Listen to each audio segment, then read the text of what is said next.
Well, my editing skills are crap, but can the same thing be said about, what is this called? Fantastic Beasts and Where to Find Them? Stick around and find out. Bum, bum, bum, bum, bum, bum, da, da, da. Uh, Hi, I'm Peter Franson from christiangeekcentral.com and Spirit Blade Productions. This is my uncut review of Fantastic Beasts and Where to Find Them. The synopsis on IMDb reads, the year is 1926 and Newt Scamander has just completed a global excursion to find and document an extraordinary array of magical creatures. Arriving in New York for a brief stopover, he might have come and gone without incident, were it not for a no-mage, American for muggle, named Jacob, a misplaced magical case, and the escape of some of Newt's fantastic beasts, which could spell trouble for both the wizarding and no-mage worlds. Alright, well, if you're a Harry Potter fan, go see it, and I hope you enjoy it. Don't stick around and just turn me off. I don't want to poop on anybody's parade. I'm not a particularly a Harry Potter fan. I have read almost all of the books. I didn't read the first one or two, but I watched the movies and then picked up the books after that and read them each before the movies came out.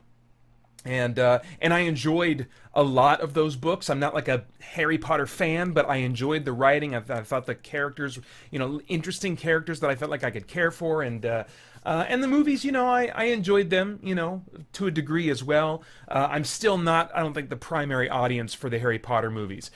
So I saw this and I was like, okay, well, it looks like they're going to try and squeeze some more out of this. Actually, from what I understand, this is a new franchise in the Harry Potter universe, that there's going to be more movies, and events near the end of this movie certainly indicate that they are just beginning what this, franchise could become. So, yeah, it'll be very interesting. But anyway, don't let me poop on your parade. Just turn me off and go enjoy this movie if you're a Harry Potter fan. Maybe there's a good chance that you will. I did not enjoy it. The first hour has a whimsical, playful tone throughout, which was very similar to the first Harry Potter movie, which is, the first few are my least favorite because they feel the most like kids' movies. There's lots of, in this movie, in the first hour, lots of kind of magic for mundane purposes. Oh, look, they're using magic to do that. Oh, look, they use magic for that? Well, that's silly. Wow, I wish I had that. That would make things really convenient, so that kind of just silly stuff. Creatures being mischievous and doing things they shouldn't be doing. Those silly creatures. Oh, those silly creatures up to no good. So it felt very much like a kids movie. I think a number of kids will really enjoy that first hour. Not for me. I've never been so tempted to sleep through a movie that I was reviewing. I was like, oh my gosh, I've made a terrible mistake. I've got to get out of here. I am a little bit tired, so factor that in. But still, oh man, the first hour was rough for me. Finally, after a full hour, something genuinely bad happens, and the stakes begin to present themselves. Somewhere in New York, a young, untrained wizard is unintentionally setting loose a destructive creature that's kind of born out of their chaotic magic or something. I don't know. Good guys want to contain it.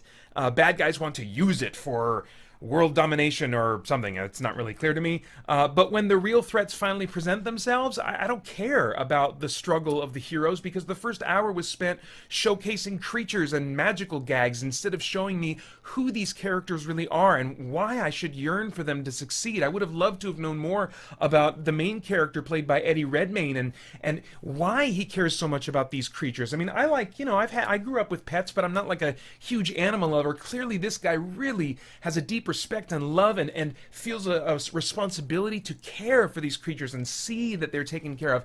And as someone who's not really in that mode myself, as far as real world animals, I would like to know something about his past, something I want to that would explain to me and help me empathize with his great feeling of love and compassion for these creatures. Help me get there with you. I want to be on board with you. I just need to know a little bit more about who you are and what makes you tick.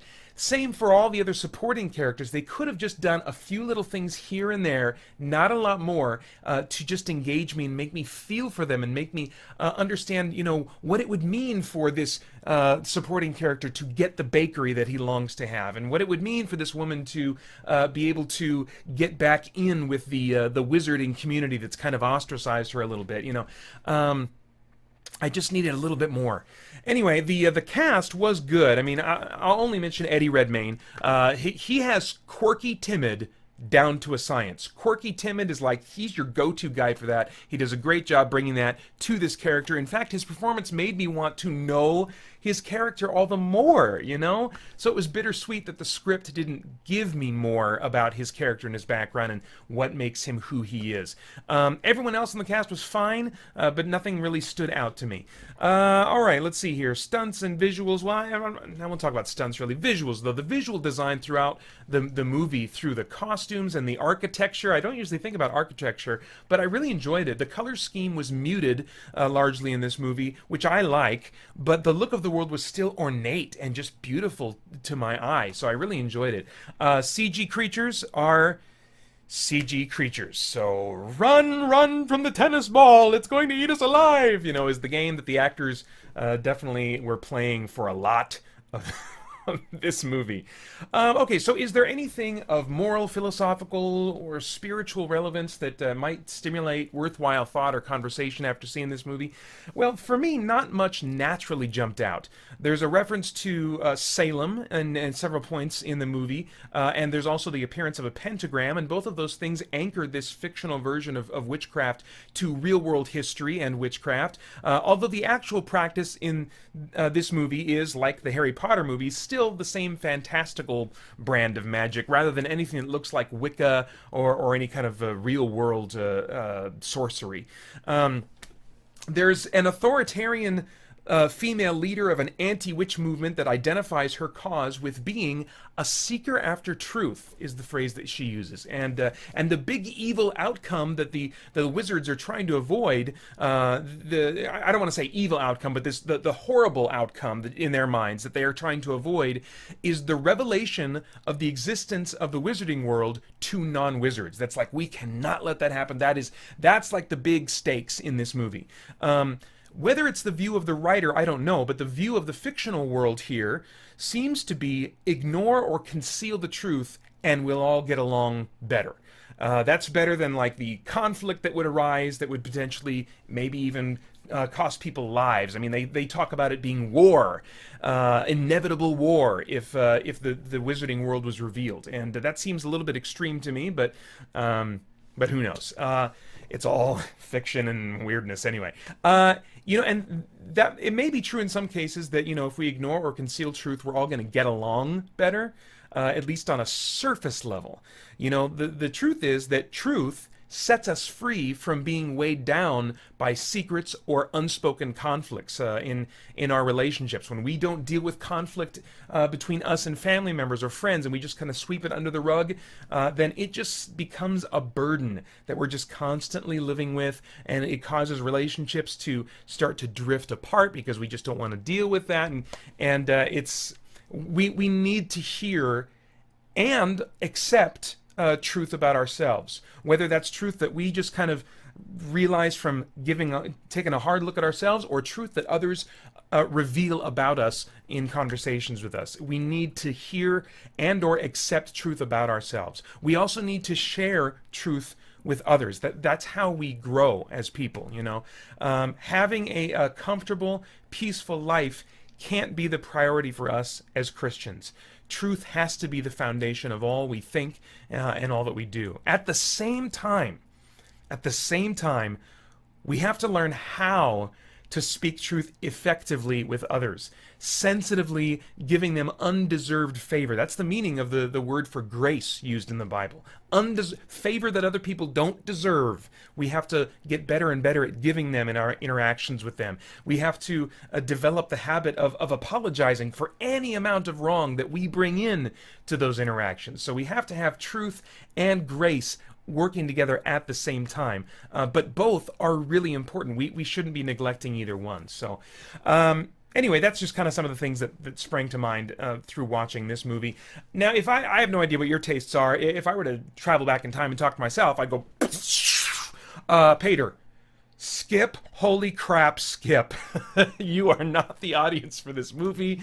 It gets as dark as the late Harry Potter movies in the back half, but in the first half, it's like a kid's movie, agonizingly boring in the first hour with not near enough characterization for you. Go play Skyrim, anything else, just run, stay away from this movie.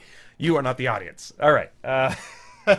It's rated PG-13 for some fantasy action violence. All right, those are my thoughts. I'd love to get yours in the comments below, particularly if you're a Harry Potter fan. I'd like to know, was this scratching the itch for you? I really hope that it was. Was it working for you? So anyway, yeah, I'd love to get your comments there. Visit spiritblade.com. We've just started a big sale for the holiday season right now that's going to go until December 18th. Big discounts on all of our audio dramas. You can get more information about all of that at spiritblade.com. And then, boom, I hope you join us at christiangeekcentral.com as we continue to geek out and, dang it, where's the button? Seek the truth. The future, a world where the quest for truth has ended. Do you believe in the supernatural, Mr. Vandarius? I'm not enough questions. Be surprised. The Shader will bring hell to Earth for thousands of years. Shock Division, kill them all. The trilogy is complete. Spirit Blade, a full cast audio drama.